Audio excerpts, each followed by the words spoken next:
नमस्कार दोस्तों, हम जानेंगे भारतीय इतिहास के 5 महान शासक आज भी अमर हैं जिनकी कहानियाँ हमारे देश में बहुत से महान राजा हुए हैं जिन्होंने भारत के विकास में महत्वपूर्ण भूमिका निभाई। इन महान शासकों का इतिहास ईसा पूर्व युग से शुरू होकर आधुनिक भारत तक आता है। इन राजाओं को न सिर्फ भारत में बल्कि दूसरे देशों में भी उनकी वीरता और कौशल के लिए जाना जाता है। कोई दुश्मनों को मात देने वाला महान योद्धा था तो कोई कुशल शासक जिसके राज में देश ने आर्थिक उन्नति की। अलग अलग काल में अलग अलग राजाओं और उनके वंशजों का राज भारत पर रहा। सबने अपने युग में राष्ट्र निर्माण के लिए काम किया। आज हम आपको भारतीय इतिहास के ऐसे 5 महान शासकों के बारे में बताने जा रहे हैं जिनका नाम न सिर्फ भारत में बल्कि दूसरे देशों में भी जाना जाता है। पहले नंबर पर है सम्राट अशोक। सम्राट अशोक का नाम हम सब बचपन से सुनते आए हैं। वह भारतीय मौर्य राजवंश के महान सम्राट थे। कहा जाता है कि उनका राज्य अफगानिस्तान से लेकर बर्मा तक और कश्मीर के लेकर तमिलनाडु तक फैला हुआ था। उनकी राजधानी पाटलिपुत्र थी। उनका नाम हमेशा से महान राजाओं की सूची में शामिल रहा है।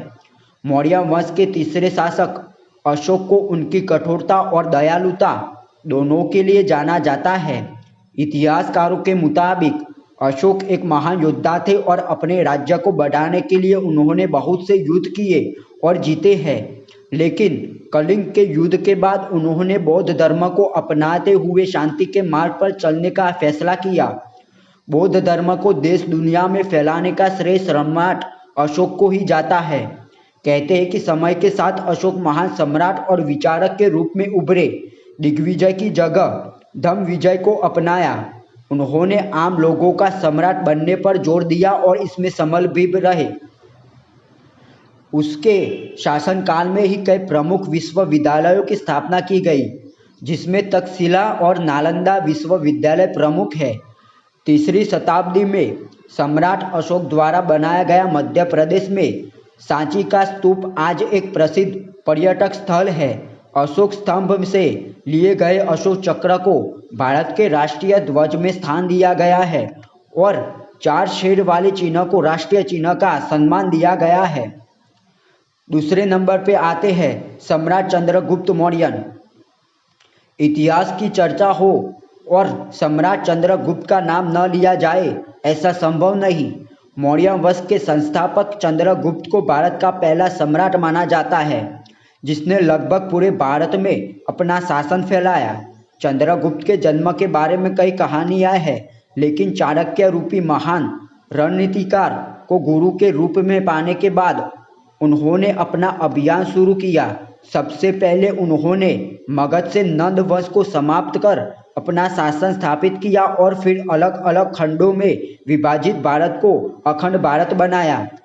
इतिहासकारों के मुताबिक चाणक्य को जब यह खबर मिली कि अलेक्जेंडर सिकंदर भारत पर आक्रमण करने की योजना बना रहे हैं, तब उन्होंने भारत के सभी राज्यों को एक साथ लाने के लिए योग्य राजा की तलाश शुरू कर दी।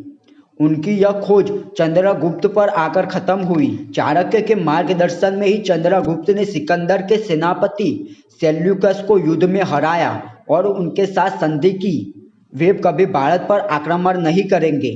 चंद्रगुप्त ने अपने शासनकाल में न सिर्फ अपने राज्यों की सीमाओं को बढ़ाया बल्कि इसकी आर्थिक उन्नति पर भी ध्यान दिया। अब तीसरे नंबर पर है छत्रपति शिवाजी महाराज। इस महान मराठा शासक के बारे में कौन नहीं जानता है। शिवाजी एक तरफ जहां वीर योद्धा थे, वहीं दूसरी ओर बेहद दयालु शासक भी थे। बताया जाता है कि पुणे में जन्मे शिवाजी शाहजी भोसले ने ही मराठा साम्राज्य की नींव रखी थी। बचपन से ही शिवाजी ने युद्ध शिक्षा ली। उन्हें गुरिल्ला युद्ध तकनीक का जनक भी कहा जाता है, क्योंकि मुगलों के खिलाफ उन्होंने इसी तकनीक का इस्तेमाल किया था। उनकी गुरिल्ला युद्ध नीति के बारे में आज भी बात की जाती है। एक कुशल योद्धा और रणनीतिकार होने के साथ साथ वह प्रगतिशील शासक भी थे। शिवाजी सभी धर्मों का सम्मान करते थे और उनके राज्य में सभी लोग बिना किसी भेदभाव के रहते थे। उनकी सेना में कई मुस्लिम योद्धा बड़े ओहदों पर आसीन थे। शिवाजी ने अपनी असुशासित सेना एवं सुसंगठित प्रशासनिक इकाइयों की सहायता से एक योग्य एवं प्रगतिशील प्रशासन प्रदान किया। भारत के स्वतंत्रता संग्राम में बहुत से लोगों ने शिवाजी के जीवन चरित्र से प्रेरणा लेकर स्वतंत्रता आंदोलन में अपना तन मन धन न्योछावर कर दिया था। अब चौथे पर आते हैं महाराणा प्रताप। महाराणा प्रताप सिंह उदयपुर मेवाड़ के सिसोदिया राजवंश के राजा थे।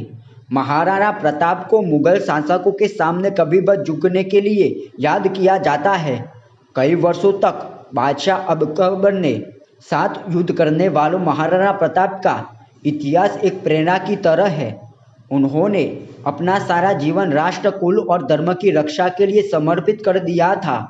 इसीलिए इतिहास में इनका नाम आज भी वीरता और दृढ़ प्रतिज्ञा के लिए अमर है। ऐसा कहा जाता है कि महाराणा प्रताप तब 72 किलो का कवच पहनकर 81 किलो का भाला अपने हाथ में रखते थे। भाला, कवच और ढाल तलवार का वजन कुल मिलाकर 208 किलो था। राणा 208 किलो वजन के साथ युद्ध के मैदान में उतरते थे।